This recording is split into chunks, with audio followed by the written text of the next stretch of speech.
All right, let's go ahead and get this webinar started. Michael, if you could please move forward.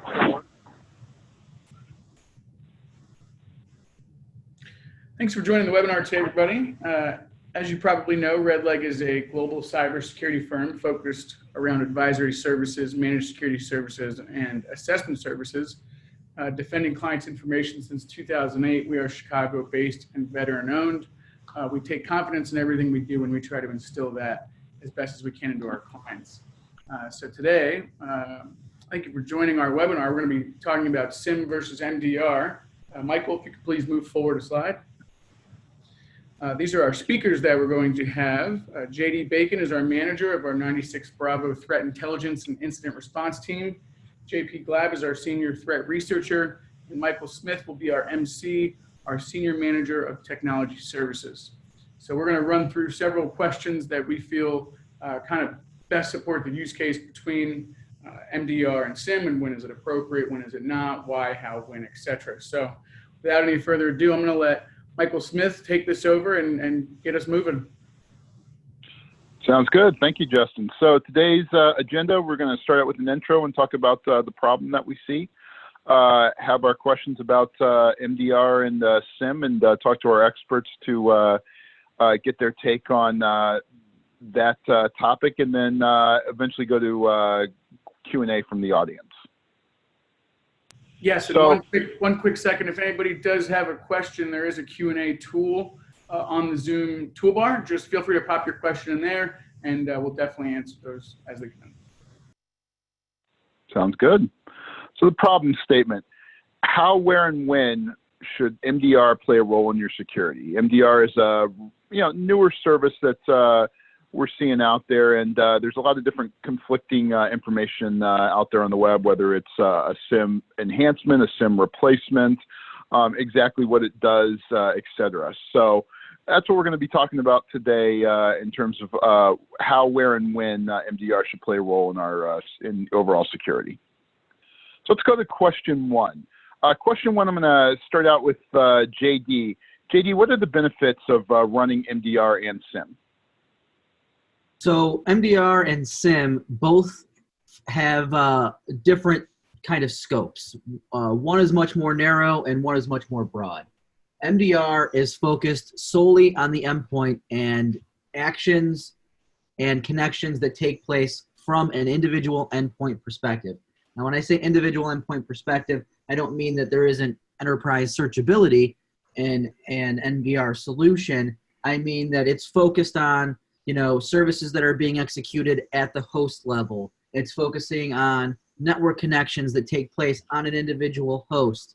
It's focusing on memory, what's running in memory on an individual host. So that's a very narrow scope in terms of what exactly the MDR solution is looking at. Whereas SIEM is a very broad scope and is an aggregation tool for all of your security-oriented log sources, right? Your firewall logs, your proxy logs, your DNS logs, your WAF logs, domain controller logs, any other advanced threat detection tools you have within your enterprise. You're logging all of that stuff centrally in a SIEM, and then you're using the SIEM's correlation rules and behavioral detections to correlate all those different log sources, all those different pieces of data from all those different places to try to recognize potentially malicious behavior. So they both inherently have tons of value. They're not exclusionary or mutually exclusive. They absolutely both have a place. A lot of times an investigation can start with the triggering of a SIEM rule and then end with the investigation in the MDR tool to find out what actually executed on the host. And those two solutions working in a symbiotic relationship really provide you the best insight and value in terms of, do we have potentially suspicious or malicious activity transpiring or taking place on our network? And then now let's see what actually executed on the host with that granular view of what's happening on the host that MDR provides. Sounds good. Wow, it's a great answer. JP, do you have anything that you'd like to add to what JD said? No, I think he summed it up very well. All right, perfect. Okay. Then the next question is one of my favorites personally. And JP, this is going to start out with you. Within a limited budget, so we can only pick one, MDR or SIEM, what's the best approach to start with, in your opinion? Sure. If I was presented with a limited budget, I would put all my eggs in the SIEM basket. And this is going to play off a little bit of what JD said for the previous question is the scope is broader. You can aggregate logs from all of your network appliances. You can get all your proxy logs in there, your firewall logs, web access logs from your application servers. And along with that, you can also get a view into your workstation event logs and any authentication logs coming from your domain controllers, where it just gives you a broader scope of what's happening. You can correlate all those logs into one place, which would be the SIEM, and then you can create rules and respond to alerts in front of one tool. Whereas with an MDR endpoint agent, you'll still be able to put that agent on your domain controllers and on your workstations, but it's going to lack where a SIEM will give you visibility into those different net flows and other logs. So with a limited budget, I would prioritize SIEM over MDR. JD, what's your opinion and approach on that? I fully agree with John Paul. It's also important to note that SIEM as a platform checks several regulatory compliance boxes, which is an issue for many enterprises as they're looking to make these big budgetary commitments to a solution. And then they're under budgetary constraints, so they're trying to weigh which is going to give them the most bang for their buck. If I had to choose one, I would definitely be going SIEM as well. Okay, makes sense. So this is a follow-up question that kind of encompasses question 1 and 2. We've been seeing a little bit with groups like Gartner and Forrester of them kind of combining MDR and SIEM almost into one overall arching category in terms of the technology when they do their quadrants and everything like that. What's your guys' opinion on that? Is that the wrong approach that Gartner's taken? Are they making it too simplistic, or is that the right approach for the way the technology is evolving for the future? So in my opinion, this is JD, is that they're sort of oversimplifying the situation. As we've mentioned a couple times, you're looking at two different types of tools. One of them is a broad scope tool that takes a look at a top-down view of everything that's happening and traversing your network, where the other tool is looking up from the host. Host tools and network-based tools or aggregation tools are really in two different categories, in my opinion. Now, different companies have different needs. If I was an SMB that was a BYOD shop and had lots of remote employees all over the world, and there was not a lot of centralized logging, we were leveraging mostly cloud solutions for any of our work we were doing together that we weren't even managing ourselves. Maybe in that sort of niche situation, MDR, makes more sense as a solution than a SIEM does in that scenario. But they're still very different quadrants, in my opinion, and they really shouldn't be thought of as one as a replacement for the other within the same realm. Yeah, I agree with that. And to go a little deeper into that, especially in a larger environment where you are managing your own domain and you have a network logs being aggregated in one place, the SIEM's going to be your starting point for any malicious activity you find on your network. Once you kind of have the scope down with the SIEM and you know what's going on, then you can use the MDR tool to dig deeper to see what's actually taking place on those hosts.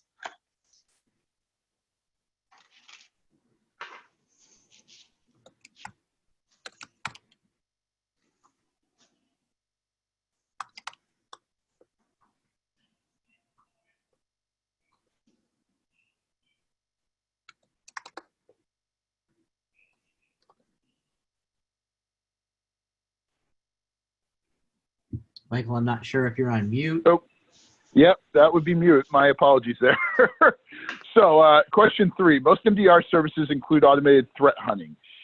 Is there, or what is the value in manual threat hunting? So kind of talking automated threat hunting versus manual threat hunting. So essentially what automated threat hunting is, and this is pretty much true of anybody who's doing automated threat hunting, is it's not very different from signature-based detections, but nobody in the MDR or EDR space wants to talk about signature-based detections, because then we're just being compared right back to a traditional AV product.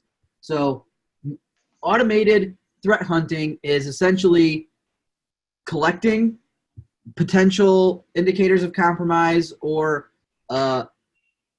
data from an endpoint, whether that's services running, file executions, or network connections, and then comparing that list of data that we've just collected against a known bad list of indicators, which is not very different from how signature-based detections work in traditional AV.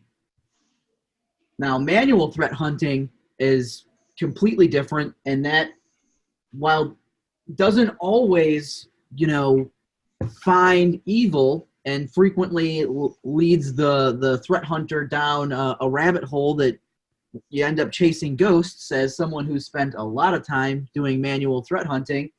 But you're able to find things that any automated process just can't find.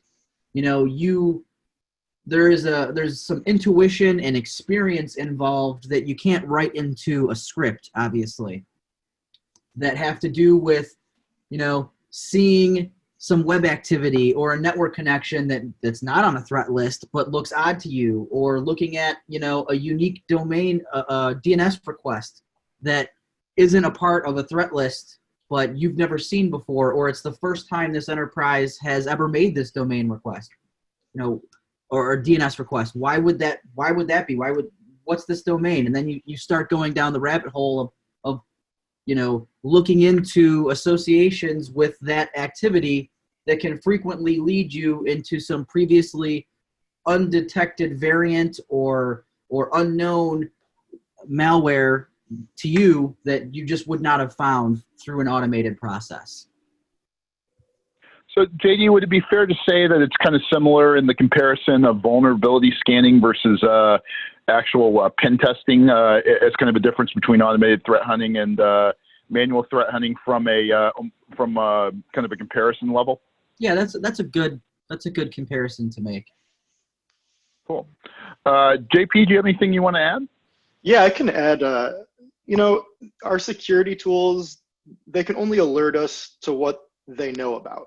If they knew everything that was bad, we wouldn't have jobs.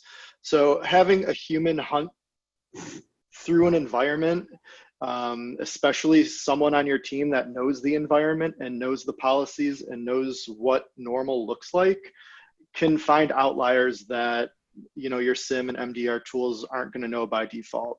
So having a human and someone who's familiar with what should and shouldn't be going on in your network it's invaluable. So I would say that the value in manual threat hunting is pretty high. Do you feel there is value at all in automated threat hunting? Sure. Especially if you're on a limited team or don't have the resources to do manual threat hunting, which can take a lot of time, that can be a good start to an investigation and give you insight onto lower hanging fruit. Excellent. All right, JP, this next question is for you. What are the advantages in terms of depth of analysis with an MDR service or a SIEM service? Sure. So in a SIEM service, we're taking in logs from all of your network devices, all of your hosts. Honestly, whatever you throw at the SIEM, we'll take that in and correlate it with our rules. Again, the SIEM is more of the broader scope tool. So it will tell us everything that has happened since you started giving us logs, and we can alert on those. The SIEM gives us the tool to scope an attack or an incident very quickly. So again, once you have your alarm scoped and you know what hosts are involved, you can then pivot to an MDR endpoint tool, and that service would give the analyst the visibility on what's going on the host, and they can also respond by mitigating threats or putting a host into a safe VLAN or something like that to do more forensic analysis on it. So the depth of analysis from a SIEM, again, is broader, and you really only have the logs, what you're sending to a SIEM, and the MDR tool will give an analyst much more depth, a more deeper view at hosts. Gotcha. JD, you have anything you want to add to that? Yeah, I can add just a little bit to that. I fully agree with everything that JP just said. The one thing that I would add in terms of depth of analysis with MDR versus SIEM is that MDR empowers you to make very specific and effective remediation recommendations. So when investigating a potential issue with a SIEM, you don't have that level of insight into the host in terms of being able to look at the running processes or registry key edits or services running or network connections. You can see network connections in a host, so I guess I can't say that. And some of that data may or may not exist from domain controller logs, but you can't look down in the host and see what registry edits were made in your SIEM or what processes are currently running on that host, from a SIEM perspective. So with the MDR tool, you have the ability to make much more accurate recommendations from a remediation perspective than with SIEM. Very often when we're investigating or triaging a malware incident with a SIEM tool, we're defaulting to let's nuke it from high orbit. Go ahead, reimage that machine. Where with the MDR tool, if we can see what processes are running or what's been exactly changed within the registry or in memory, we may be able to say, remove these files or run this remediation tool specific to this malware, and then carry on with the host. We don't necessarily need to reimage it. We can spare the desktop team the additional bandwidth of having to reimage a bunch of hosts every time we get hit with a phishing outbreak, right?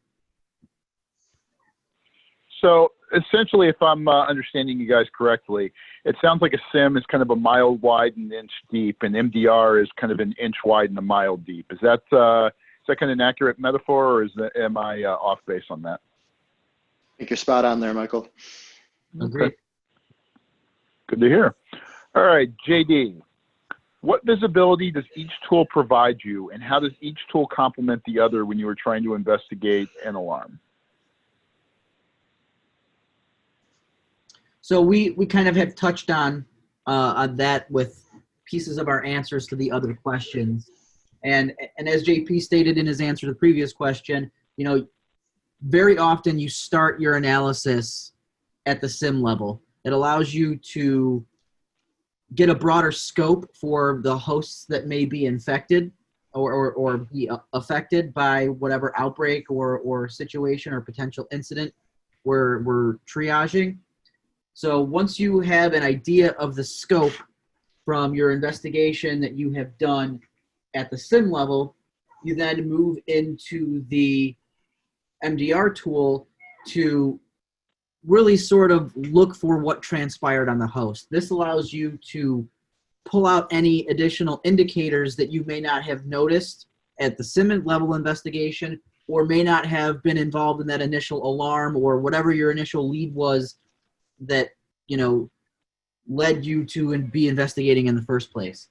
So once you get those initial indicators from your or secondary, I guess, indicators from your MDR investigation at the host level, you can then go back to the SIEM level and apply those indicators in a more broad level search to see if through other means of compromise or if other things that you didn't see in that first level SIM search based on the more narrow scope of indicators you were using, are actually affected. If the scope is as narrow or wider than you originally were under the impression of.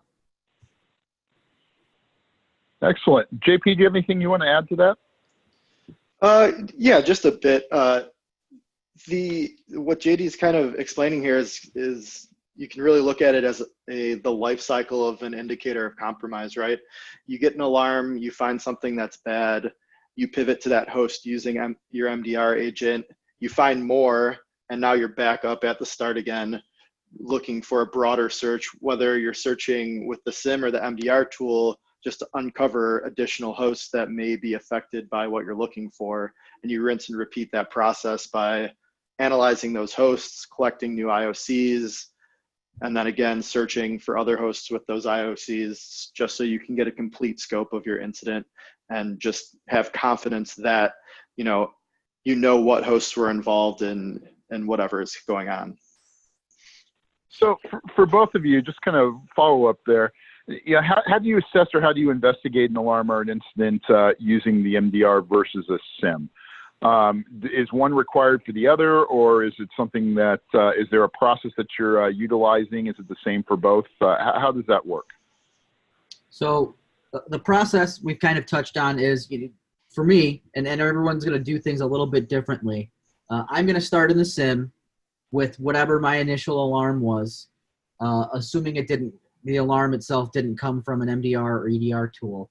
And I'm going to investigate at the SIEM to try and grab a scope and any indicators, additional indicators, whether they're network or I'm looking at file executions from domain controller logs or web requests, whatever. I'm going to try and get that initial scope of indicators and affected hosts from the SIEM. And I'm going to pivot to the MDR tool and look at those hosts that I have identified as affected, and I'm going to dig deeper into and try and find other indicators, whether that's additional files running on the host or files that may not be running anymore but have been dropped, in a remote directory in the host, and like a roaming, folder in a random default profile on a host, right? And then I'm going to take that file name and I'm going to then go back to the SIEM and I'm going to look for other file rights. Maybe there's hosts in our environment that are logging, 4688s, I believe, is the event ID through the security logs and the domain controller, but they're not actually running the MDR agent. I can then find that file execution and try and identify additionally affected hosts outside of the MDR tool. So it's sort of that life cycle of using those two tools to benefit each other, to get the best possible scope. Now, if you only have one of those tools, you're going to do the best of what you can with what you have. Most MDR tools allow for enterprise-wide searching, so as long as the agent is running on the tool, you can look for another network connection from another host, or you can look for another file name or file hash across the enterprise of hosts that have the agent installed. Or if you only have the SIEM tool, then you're relying on your logs that are coming from your domain controllers or your Windows logs coming from hosts and firewall logs, etc., to try and narrow your scope and get your full picture of indicators of compromise. Now, one additional thing in terms of an incident or potential malware outbreak that an MDR tool does have a slight advantage over a SIEM for is we can quarantine hosts to limit continued spread or outbreak with regard to the MDR tool. We can cut off network connections or isolate the hosts from the rest of the network. So if there's some sort of host-to-host vulnerability that the malware is taking advantage of to spread, we can limit that with the MDR tool. That's not a function that we have with an out-of-the-box standard SIEM. Smart responses and things like that, automations built into some SIEM appliances allow you to go down the road, but they still incorporate other tools, whereas the MDR has that right out of the box. JP, anything you'd like to add to that? Honestly, I think you hit the nail on the head there. Perfect. And JP, this next question is for you. How does threat intel play a role in this investigation and alarm analysis process? Sure. So, a lot of times we're only as good as the intel that we have. The better your intel and more complete your intel sources are, the easier your investigation is going to be, and the more efficient you're going to be able to work. So threat intel in an investigation is really your starting point. So if your intelligence is giving you network IPs, domains, URIs, etc., you can plug that into your SIEM, and it will complement the correlation rules that are already in there with known bad malicious indicators. So if you do have a correlation rule go off saying, we're seeing this host communicate with an IP address over 1,000 times in a small amount in 5 minutes, say, you can then correlate, hey, this IP address is actually seen on our intelligence list for some XYZ malware. And then you just have a more complete picture of what's going on, and you don't have to triage and do forensics on that host to figure out that there's malware on it, et cetera, et cetera. You kind of already know what's going on. So a SIEM can use that sort of intelligence where if you do have an MDR solution, then you can go a step further and get intelligence on file names, hashes, paths, file sizes that have been seen on known bad malware, and kind of add that layer of additional information on what you're seeing on your hosts. JD? Yeah, so something that we talk about often with threat intel is the effectiveness of IP address alarming in threat intel, and domain alarming with threat intel with DGAs, and the way that attackers pivot so quickly from infrastructure or domain name generation algorithms with changing domain names so rapidly. Is threat intel effective when we're only looking at IPs or only looking at domains?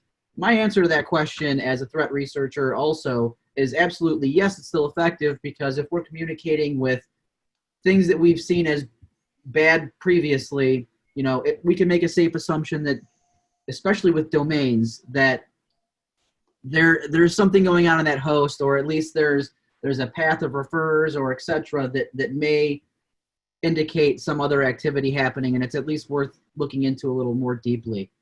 But something that JP just touched on that MDR tools specifically allow us to look at is file hashes. Now, a file hash from a known piece of malware, if we see that on a host, there's no question that host has executed malware. MDR tools allow us to leverage that indicator of compromise and search across hosts for the presence of those file hash executions.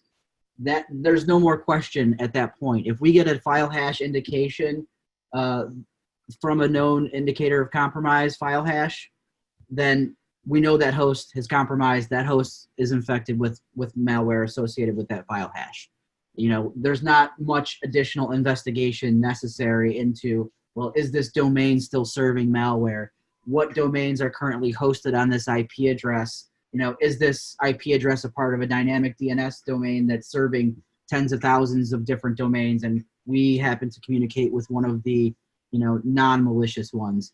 If IOC or an infected file hash is executed on a host, that host is infected. And JD, just for some of the people in the audience who maybe haven't had the exposure, can you explain what threat intelligence consists of, what it is, as well as what an IOC is?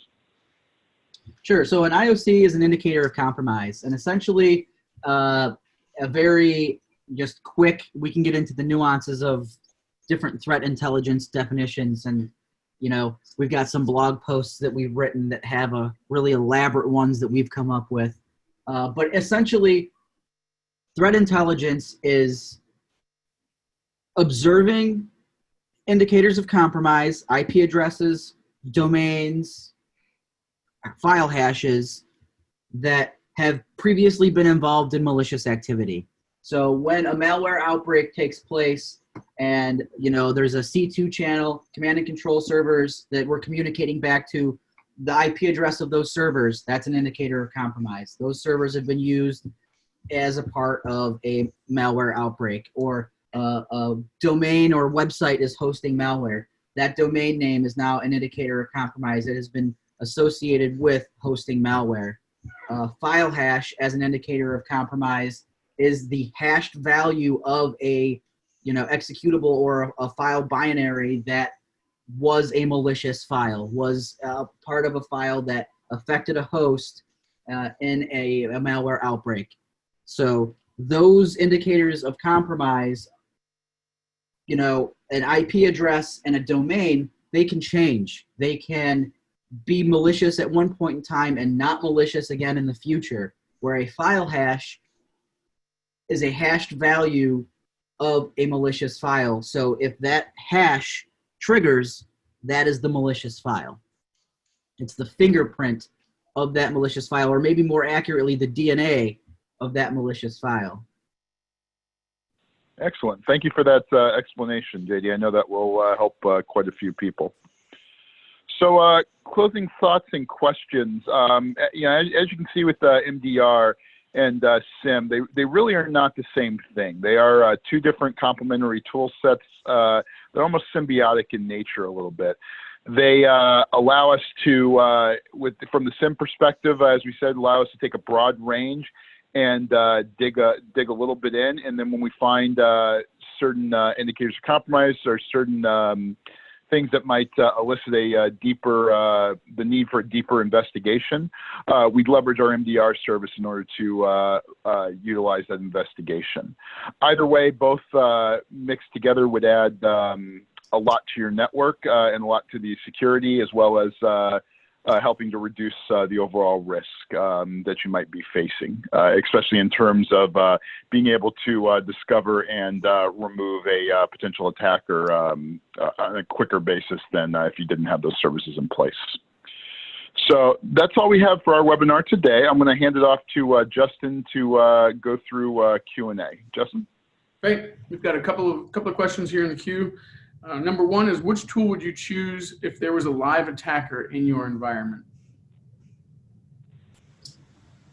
So if there's a live attacker in my environment, and when we use the term like live attacker in my environment, I'm going to assume that that is not a commodity malware, phishing outbreak, or something along those lines. We're talking about a sophisticated threat actor live in my environment. In that case, I'm going to choose an MDR tool because I have the ability to isolate hosts, quarantine them from the network, and pull forensic artifacts that are going to be relevant in a broader incident response and forensic investigation.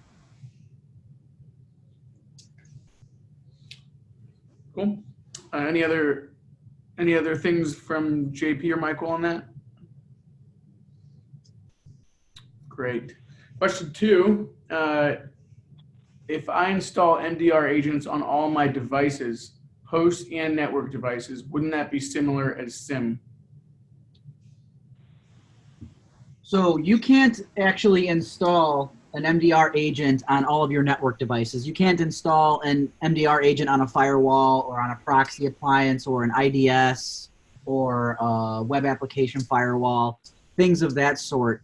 You can install an MDR agent on a database server, but the MDR agent's not going to be looking at transaction logs from that database server. That may be the backing to an important web application, things of that sort. So the MDR tool is looking specifically at the operating system from standard hosts running known operating systems like Windows variants or Linux variants or Mac OS X.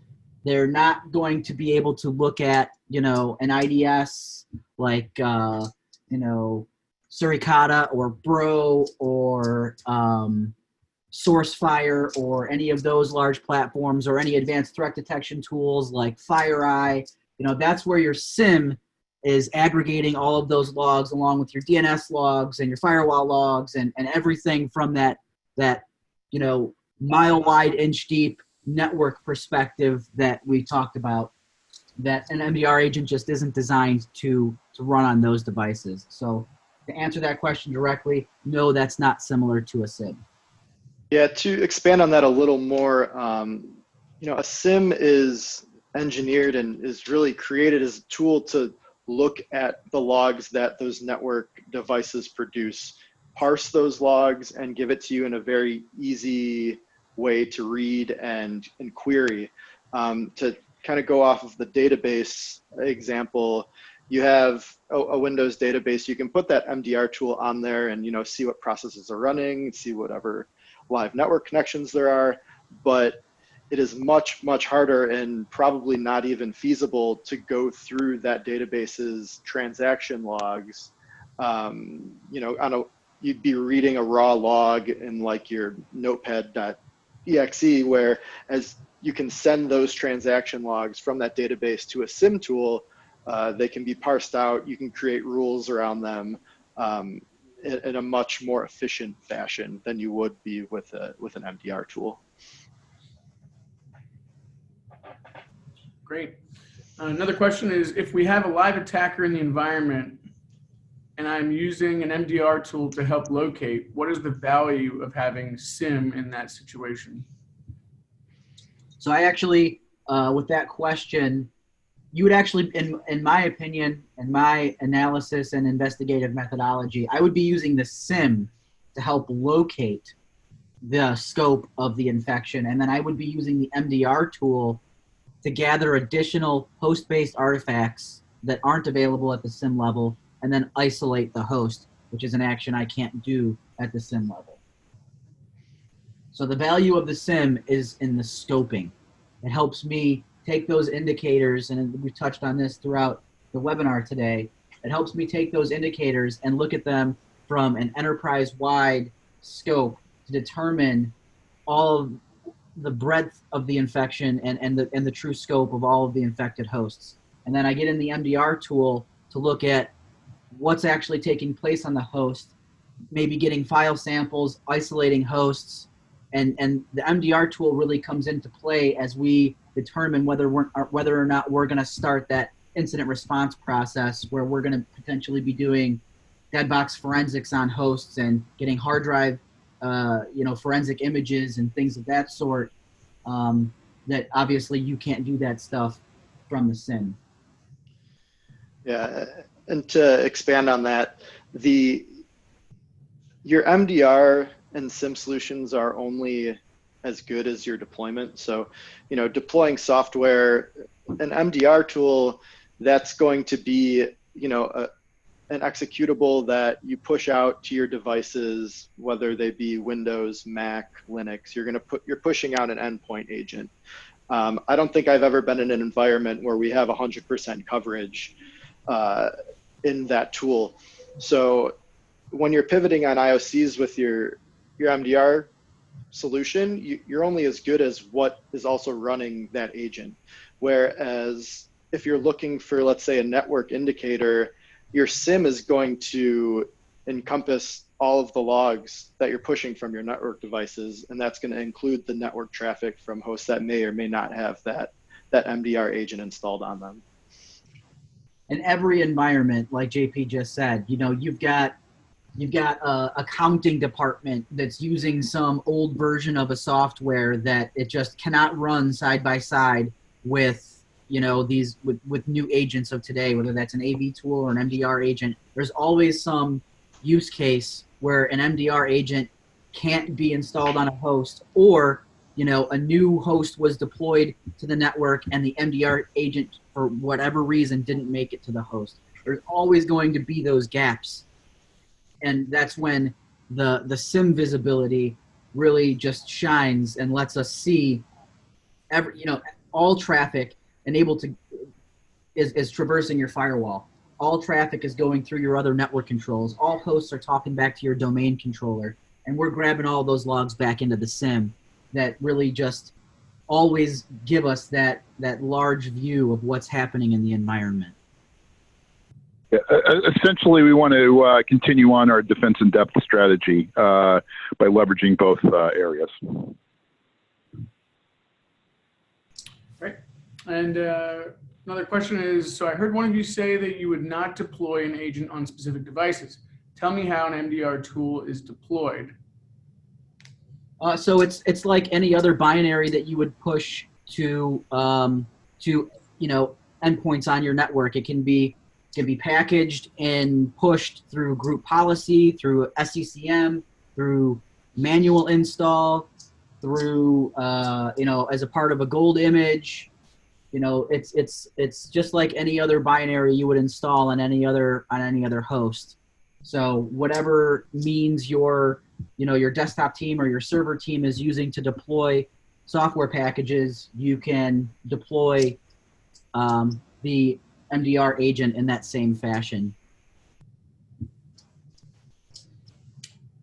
Great. And another question is, would you mitigate a malicious outbound traffic through your MDR tool or your firewalls? So I would mitigate at the network level, right? And this is going back to a previous answer that not everything may get that MDR tool deployed to it. So if you're just blocking outbound malicious traffic at the MDR level, there may be some hosts that are still able to get out, where if you do block it at your firewall or your proxy, you're going to have a greater coverage.